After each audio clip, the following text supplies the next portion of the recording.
with the Brantz trip meter, they do suggest you go directly to the battery because slight variations in voltage can affect the meter. This is a C-Tech wire. I'll bring that up from inside and then I can make a permanent connection with a C-Tech female connector so that I can connect or disconnect from the battery whenever I choose. I've had to remove this relay box. Was a screw there, not there, just to give me access. To remove the glove box lid, up here there's a stop. By inserting a screwdriver, if you just pull that back a little bit and the box drops down, you can unhook it. So you've just got that style of connector there that you've got to lift it off. I'm just going to try undoing all the screws that are here and see if I can somehow drop this piece and maybe move this out of the way.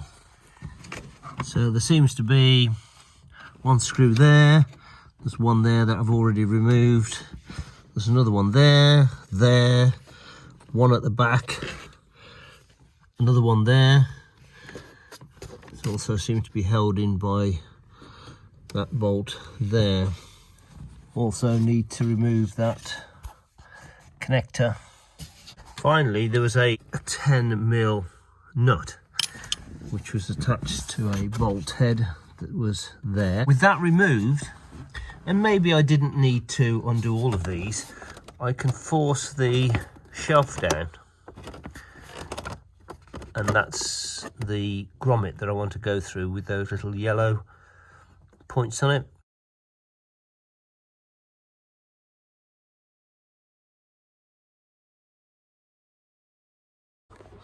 So the power lead is on and that works. These wires for the wheel sensor, I don't think I have a viable option here using the discs. I certainly can't reach it this side.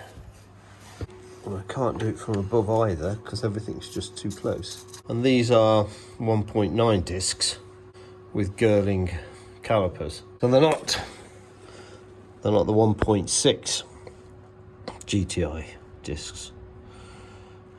Maybe you can do that on there. Maybe the arrangement is slightly different around the caliper itself. Brantz for the trip meter. The people there, very helpful. I just spoke to one of the ladies there.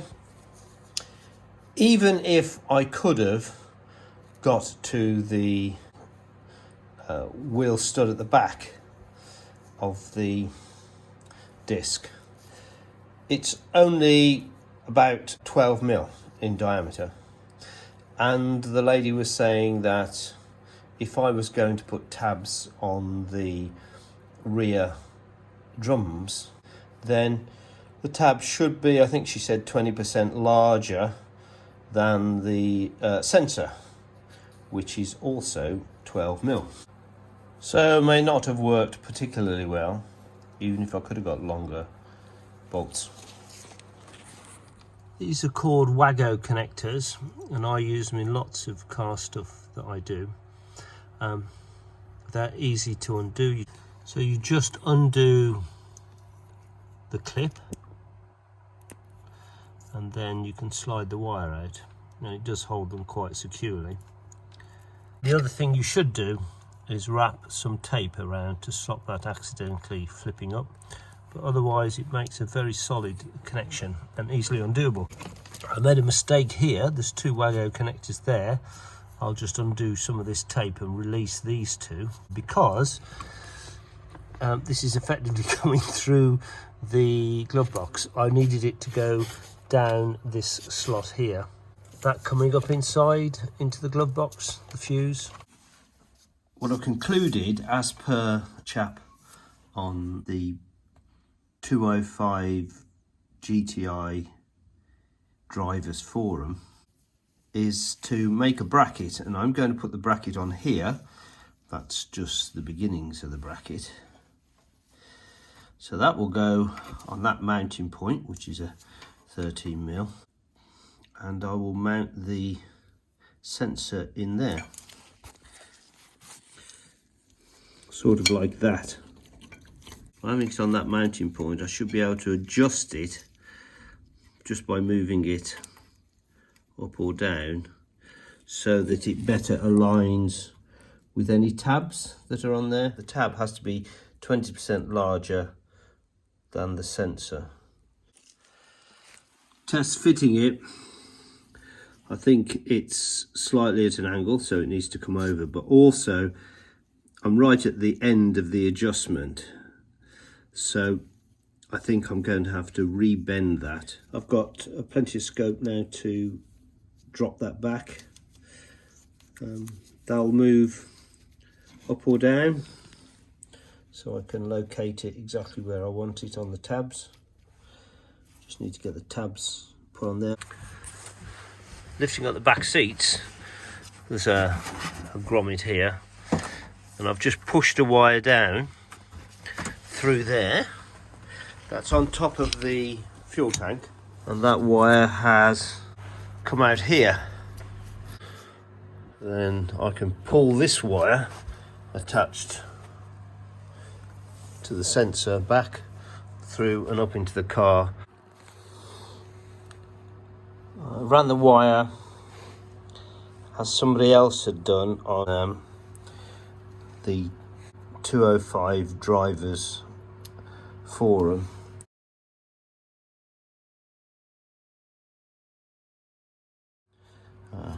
Through the back of there, and then I followed the brake pipe with some cable ties,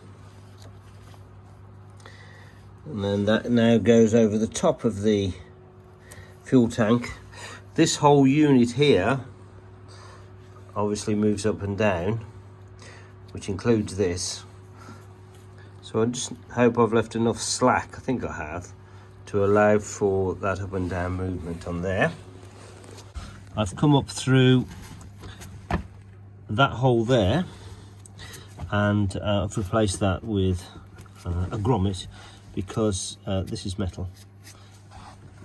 Although I could have drilled a hole in there, I suppose, and put a small grommet in there. And then the intention is to take that over there, run alongside the sill. This strip pulls off fairly easily. It's joined at that point there, so you can strip it back. To get to the carpet here and lift that back, you're going to have to remove these clips.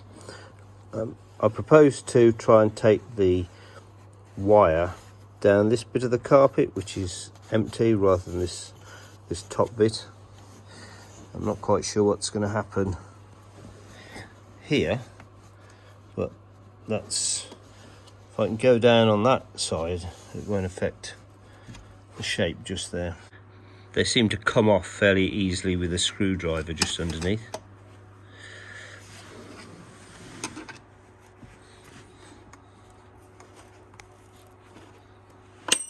Oops. Need to remove the brake drum. There's a 32mm nut that comes off, but also in there is a washer that needs removing. And then I need to go about pulling this hub off. Originally I was led to believe that Girling drums, which this Gentry has on the back, they don't have an adjuster. The reality of it is that they do. It's located there, and then if you use a screwdriver you can adjust that to get the brake shoes to release from the drum. So that position, 11 o'clock, about the 11 o'clock position. You insert the screwdriver onto the ratchet and press up, and that, you can just hear it, that tightens it. And then by doing the opposite and clicking up, effectively turning the ratchet anti-clockwise helps release the brake shoes.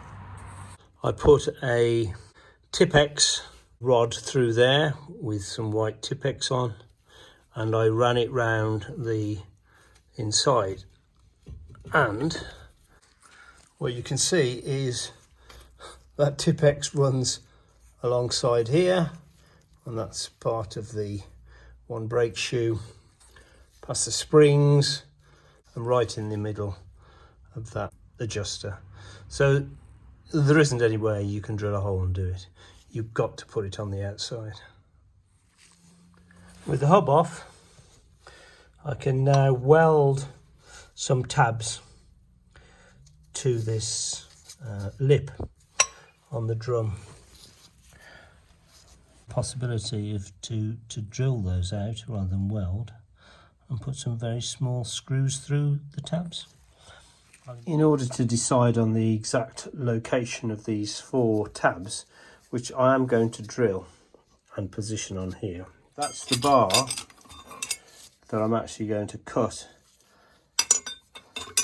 So it's going to be that width, and each one's going to be 4 centimeters long. I've marked the line where those holes are.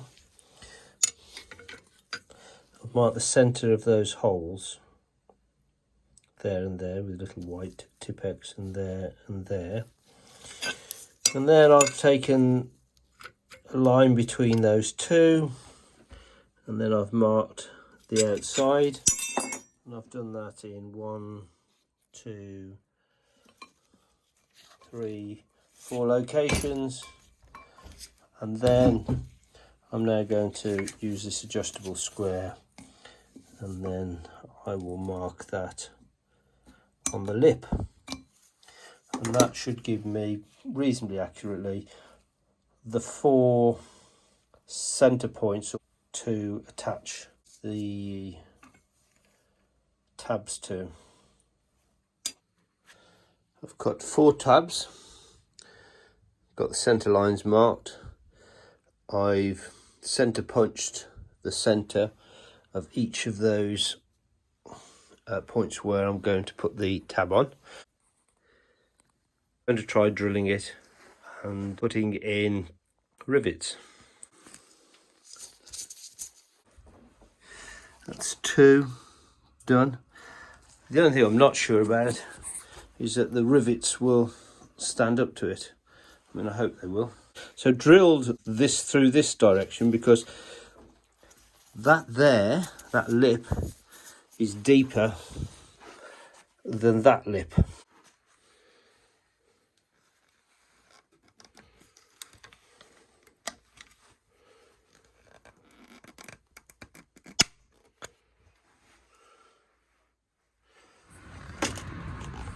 With the tabs on,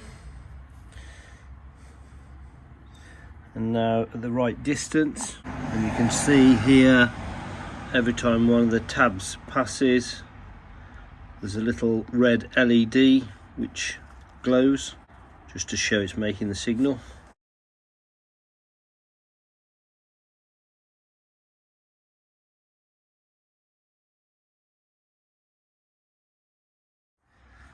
And also now if I look inside again while I'm rotating the hub, that shows it counting up. You have to set it to 009 as part of the testing. All I need to do now is finish routing the wiring. It runs down behind here, on top of or down the side, whichever of this insulation. This cross member here is hollow behind there,